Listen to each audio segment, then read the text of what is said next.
favorite death? I had one that I said all day yesterday, and I've switched it to a different one today, just to make it a little bit different. Timmy in the second one, where he chases away the pigeons, pane of glass, squish. Nothing like getting a little kid just murdered. It's great.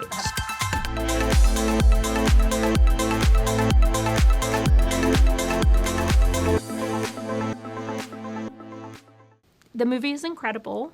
It's such a joyous, kind of fun riot, which is a crazy thing to say about a gruesome horror movie. Yeah. But there's a lot of fun and comedy that comes later. You were definitely part of this kind of more traditional Final Destination opening. What was it like? How did they pose it to you? Because this is a very different version of Final Destination that we've seen. When I got casted, I didn't have the script, and I didn't get the script until months after being casted, so I didn't have a lot of information, and they sent it kind of just cold turkey. They're like, here it is, and I was like, okay. They almost like presented it as like movie A and movie B, and they're like, you're the star of movie A, and then you are not in the rest of it, and I was like, okay. So when I read it, I just read what I called movie A.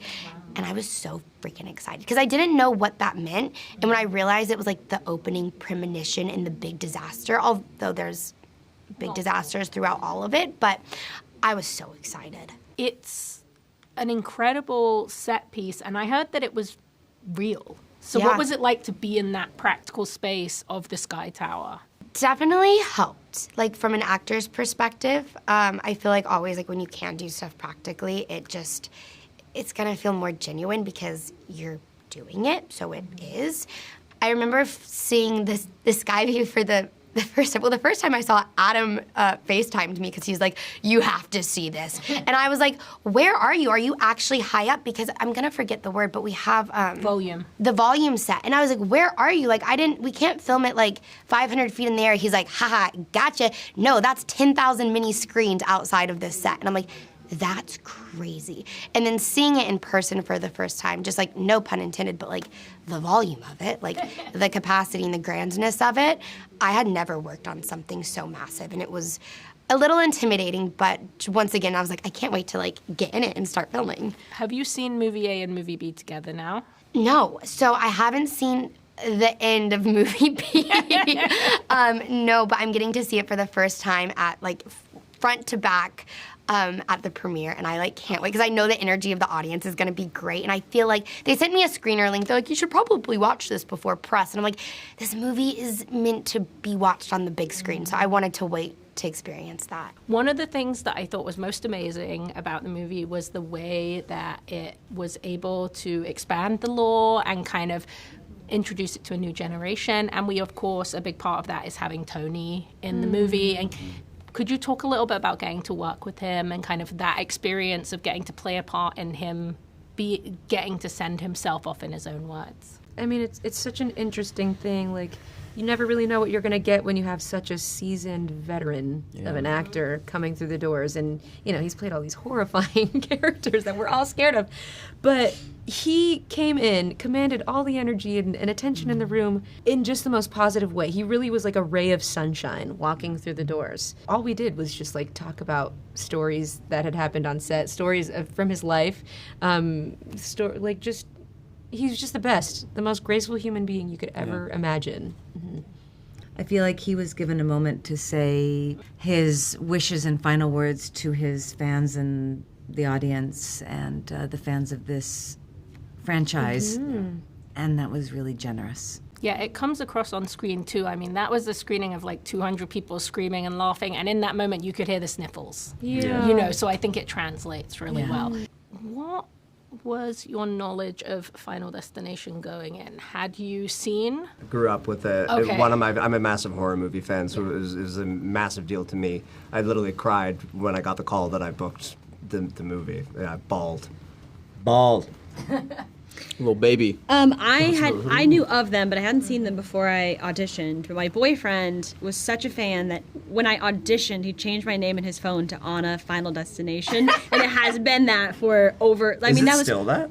Was it over a year ago? Now it says /Fortnite because he just needed them both in there. But he just secretly can't remember your name. So he's like, oh, what's that? Who? Yeah, so he knows been what like to 10 Google. years. He's like It's Googling just Final going to be like your Destination, whole like- IMDb after your Yeah, name Yeah. by the I end of know. it. You're like, On really Fortnite. would. From Fortnite. He really would.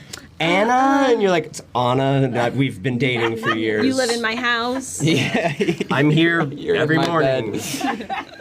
Oh man, I kind of knew about it. I didn't watch them, I think, because I was too scared, so it wasn't even an option for me when I was little. I thought movies were all documentaries and they were all real life. It was all going to happen, so I didn't, I don't think I put myself through that. But of course, I knew about the log truck and the tanning bed, and I would see things here and there. But getting an audition with the words "Final Destination" on it's just like Exciting. Really exciting. yeah, I don't care what they're doing. I'm in.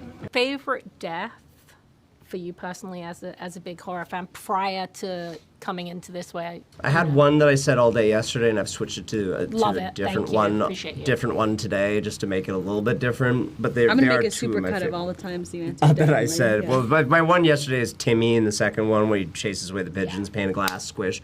Nothing like getting a little kid just murdered.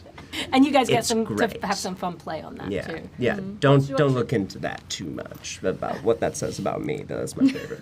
And then the movie theater one.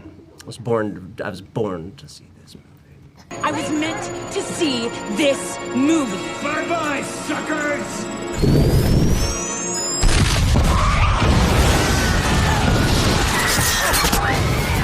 I like them all, but the one that made me feel, I don't know, my heart just felt happy when it happened was in our movie in the beginning, so I'm not giving anything away, it's in the trailer. There's a piano, and it's sliding off the sky view. And it may or may not absolutely demolish somebody. It's very Looney Tunes. Very Looney Tunes. I really Just love that Acme, one. Maybe right? that's what it is. Yeah, they had an anvil first. It was an anvil. It's too much. Yeah, we'll Piano was too How would they heavy. play an anvil at Why the would there be an restaurant? anvil in the... Yeah. This is a movie where lots of people die. Do you have any fun? Really? I know, shocking. Sorry to tell you. Do you have any fun, no context spoilers? A word or a saying that once our readers see this will suddenly come. They'll be like, "Oh, I remember." Engagement ring. Oh God, that's my favorite one. Oh yeah, in the worst way. Right? That's dangerous. And the best part about both of those, or I mean everything, practical. MRI machine, practical. Unbelievable. Believe it or not. Engagement ring, practical. Yeah. I mean, Garbage truck, practical. Yeah, so garbage good, truck isn't it? practical. Yeah, unbelievable. Yeah, Really, loose really change. Cool. Yeah. Yes. Solar panel. Oh, I mean, that is Oh, yeah. solar panel, God. right? Yeah. there's so many good ones. And I love the reactions that you guys have are exactly the same that everyone in the theater has. Visceral. Yeah. Something I loved about this movie that I think is also unique to the franchise is that family aspect. So could you talk a little bit about getting to balance kind of these true horrors and this kind of fight for survival, but with getting to play the kind of complexities of a real family? It's kind of like a balance beam, trying to serve what the world of Final Destination is, but also getting like a new thing to play with, which was the family. And I think it made that the family aspects made it feel so much more deep, and it gave it such higher stakes, just because it was the first time I think the fans and the audience members will be kind of not rooting for death to come in all of its creepy ways, but for the characters that are facing the death itself. Maybe death's not actually coming for our family. Because that would be crazy. So I got to see it in LA, and it was lots of screaming and crying and laughing and Like all the as things it you should want. be. Exactly. Yeah, I did get to see some of it in the screening in New York, and I really appreciate the funny moments. I think Richard and Owen together, like anytime, I just love them, and I think it brought like a whole nother level to the movie, which is cool. It is. Okay, so I've been asking everyone, like, what's a no context spoiler so that when people see this clip and they're like, oh, I don't know what that means, but once they see the movie, they're going to be like, oh, this is what Brec was talking about. I might say tight-fitting ring.